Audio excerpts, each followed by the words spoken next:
Halo, berjumpa lagi dengan saya, Papi Ropan atau Bung Ropan. Dan kali ini dalam channel saya tertarik untuk berbicara di UCL karena beberapa hari ke depan UCL kembali akan berlangsung di matchday kedua. Walaupun di akhir pekan nanti akan ada lanjutan dari kompetisi di berbagai negara, termasuk di IPL Inggris, Serie A Italia, juga di La Liga Spanyol, Bundesliga Jerman, dan Ligue 1 Prancis. Nah, yang menarik di sini adalah bagaimana klub-klub Inggris ini untuk bisa mengamankan pertandingan kedua mereka. Ya, kalau kemarin 3 menang, tetapi 1 kalah, yaitu Manchester United di luar dugaan kalah dari Young Boys. Tapi saat ini nantinya 2 klub Inggris, ya, juara bertahan Chelsea harus ke Juventus, dan Manchester City akan bertandang ke markas PSG, Paris Saint-Germain di Paris.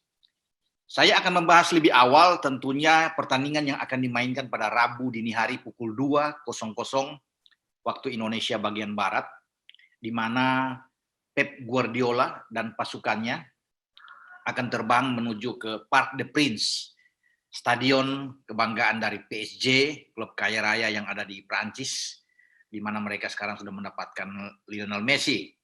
Nah, ini tentunya lawatan yang tidak mudah, tidak gampang bagi Manchester Biru atau Manchester City, karena PSG dalam matchday pertama itu juga di luar dugaan dipaksa bermain imbang 1-1 oleh FC Bruges atau Brugge dari Belgia, ya.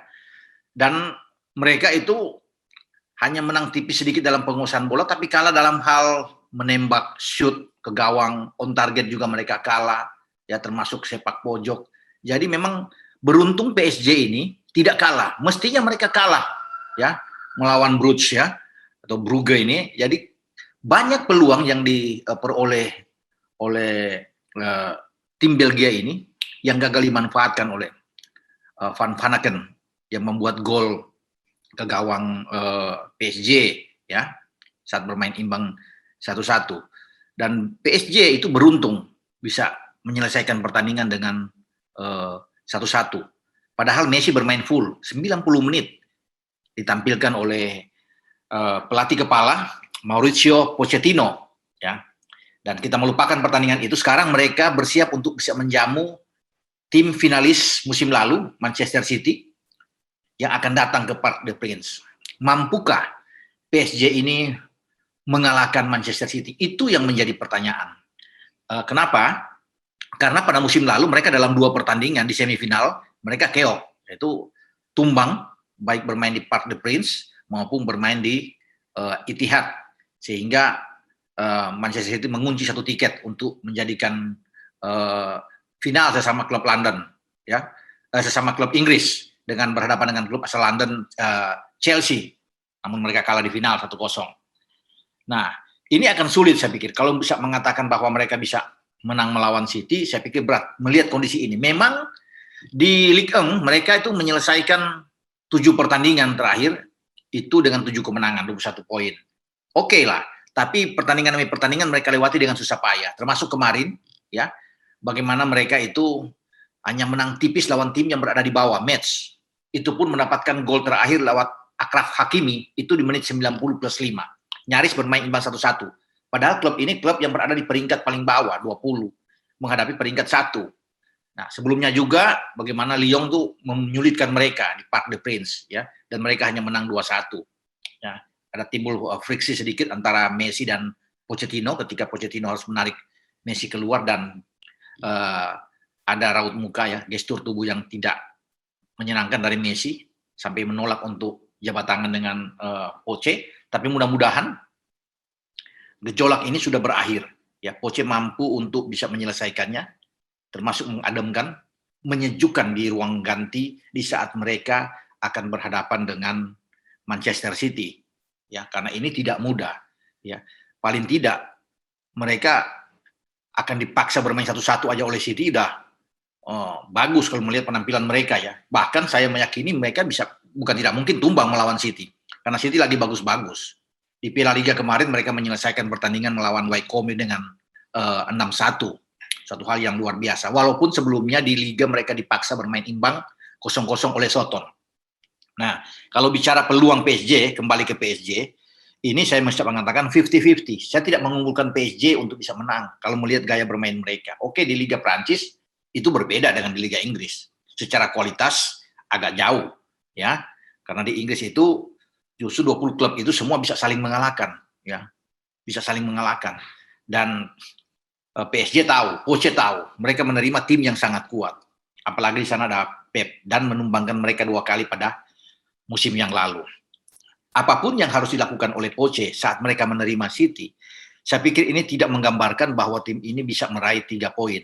Sepak bola memang akan ditentukan di lapangan, ya, selama 90 menit, dan bisa saja PSG mungkin bisa menggapai kemenangan. Tapi dengan 50-50, saya cenderung ke Manchester City. Kenapa Manchester City? Karena mereka punya kedalaman skuad yang bagus, ya. Bukan berarti PSG tidak punya kedalaman skuad. Oke juga PSG. Apalagi mereka sudah mendatangkan Donnarumma di sana, Gini Wijnaldum, Hakimi, Ramos, walaupun Ramos belum bermain, ya. Kemudian ada Messi. Nah, Messi ini kan masih tumbul, ya. 3 pertandingan terakhir mereka Messi tidak membuat gol, ya, termasuk di Liga Champions dan 2 di Ligue 1. Kemarin bahkan dia tidak ada di bench dan tidak dimainkan melawan Metz. Ini menjadi tanda tanya besar setelah gejolak friksi yang terjadi dengan Poche. Apakah Messi ini akan ditampilkan atau memang disengaja disiapkan, diistirahatkan untuk fokus menghadapi City, ya, dalam match day kedua di grup A Liga Champions. Kita akan tunggu itu, ya. Kalau Messi bisa ditampilkan atau memang Messi tidak ditampilkan, istilahnya dalam quote to quote itu ngambek. Saya mengatakan di sini itu kenapa sulit, ya, menghadapi City, karena City punya kekuatan yang saya pikir ini tim yang bagus hampir di semua lini, ya. Mereka kuat sekali dengan pelatih mereka yang kalau bisa head to head dengan Poche, saya lebih mengunggulkan tentunya Pep Guardiola. Karena sudah ada hasil. Poche belum dapat apa-apa, ya. Gelar apa yang diberikan Poche? Ini pun akan menjadi pertaruhan besar bagi dia bersama PSG. Gagal dipecat, ya. Beda dengan Pep, ya.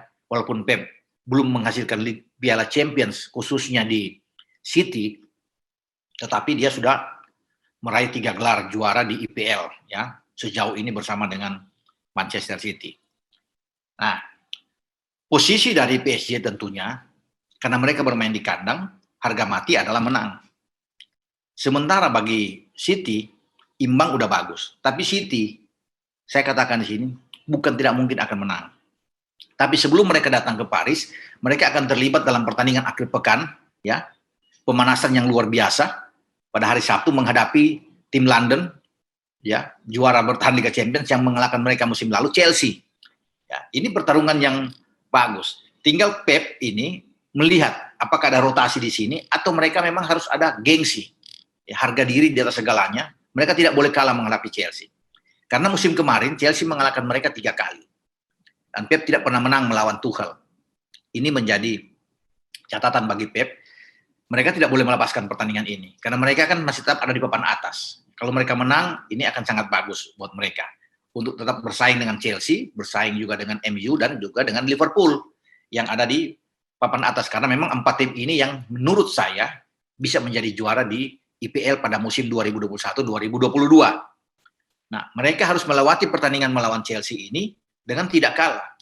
Kalau sampai kalah melawan Chelsea, ini juga setidaknya ada pengaruh buat mereka di saat mereka harus menuju ke Paris, ya, bermain melawan PSG.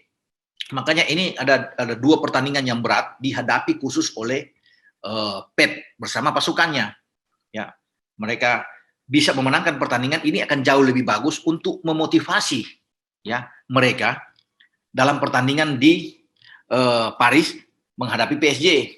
Imbang sudah bagus, saya pikir. Imbang dengan Chelsea sudah bagus. Karena Chelsea punya kedalaman juga yang luar biasa. Sejak kedatangan Lukaku mereka itu mengerikan dan menakutkan. Jadi memang pertandingan satu ini akan menjadi ukuran bagi Pep dan pasukannya di saat mereka akan menatap laga melawan PSG. Jadi saya katakan, jangan sampai mereka bisa tumbang, ya. kalau bisa melihat pada musim kemarin memang agak sulit buat mereka untuk bisa mengalahkan Chelsea.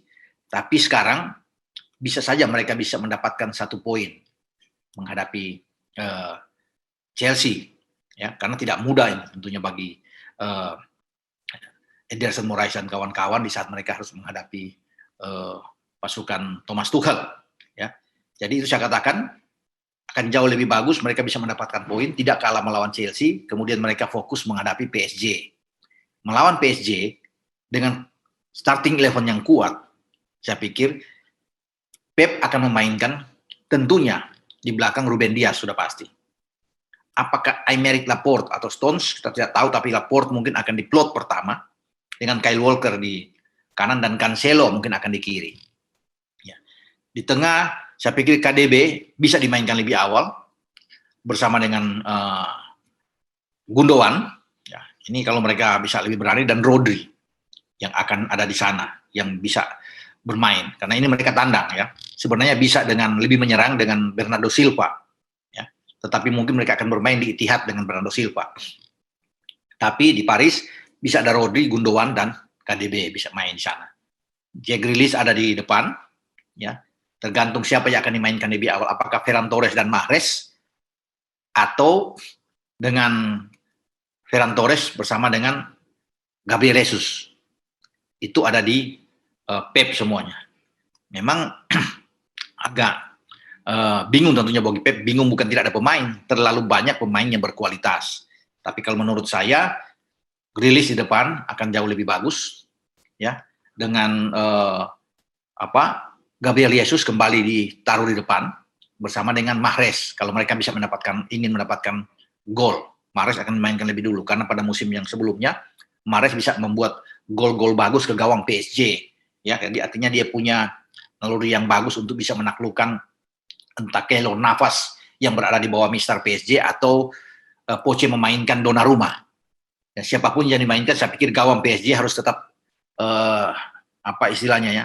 fokus atau mungkin tetap waspada, berhati-hati menghadapi tim yang mungkin saja dimainkan oleh Pep dengan false nine mereka.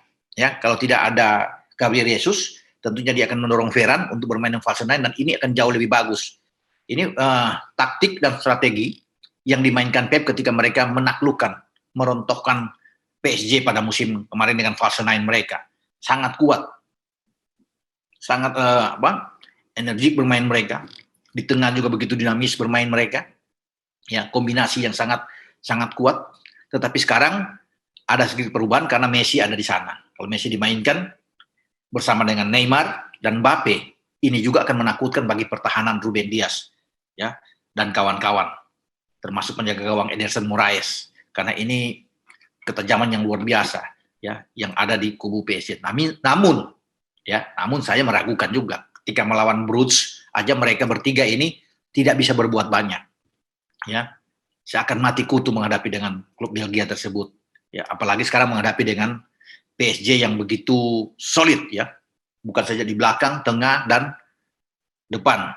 Tapi terlepas dari itu karena mereka bermain di kandang, PSG main di kandang, ada motivasi berlebihan untuk mereka bisa menang, bisa menaklukkan PSG. Di tengah Gini Wijnaldum, Ander Herrera, ya, Pereira juga bagus yang bisa dimainkan di sana, ya. Mungkin ada Verratti, kalau Verratti fit bisa dimainkan juga di sana di lini tengah mereka, ya, karena di kanan juga mereka punya Hakimi yang lagi bagus-bagusnya, kemarin bikin brace saat menghadapi match. Jadi ini sangat baik buat pasukan Poche, ya, tergantung siapa yang akan dimainkan. Marquinhos dan Kimpembe mungkin akan ada di center back mereka, back tengah mereka, ya. Di kiri bisa aja Thilo Kehrer yang akan dimainkan. Inilah pertarungan yang seru yang akan terjadi di UCL yang kita nantinya akan nikmati bersama. Nah, apakah Pep akan bertahan? Saya pikir tidak. Mereka akan bermain sama seperti musim lalu, ya, bermain terbuka, dan mereka paling suka menghadapi tim yang punya gaya permainan seperti PSG, terbuka, ofensif, dan ini akan diladeni oleh mereka, ya. Mereka akan sangat sulit mungkin kalau berhadapan dengan tim yang lebih parkir bus. Tetapi kan PSG ini tim yang punya pemain-pemain yang bermain secara ofensif, jadi akan terbuka. Menariknya di sini, ya. Dengan City akan bermain juga sangat terbuka, ofensif, tidak mungkin City akan banyak bertahan. Mereka pasti akan jual beli serangan dengan PSG. Itu yang akan kita lihat bagaimana pertandingan di Rabu dini hari yang akan berlangsung antara kedua tim, karena ini memang sangat menentukan, terutama buat tuan rumah, buat PSG setelah mereka hanya mendapat 1 angka. Bagi City sudah oke. City sebelumnya menghantam Leipzig dengan 6-3 dan mereka sudah ada di puncak klasemen dengan 3 poin. 1 poin mereka dapat dari Paris, tidak ada masalah buat Pep dan pasukannya. Apalagi mendapat 3 poin. Dengan 6 poin, saya pikir peluang untuk lolos sangat besar. Walaupun setelah ini mereka harus ke Belgia menghadapi klub Brugge ya, klub Brugge ini, untuk bisa bermain dengan klub setempat. Ya. Dan saya meyakini Manchester City akan menyapu bersih pertandingan di grup A ini dan membuat mereka bisa menjadi juara grup. Runner up saya pikir juga akan diambil oleh PSG ya.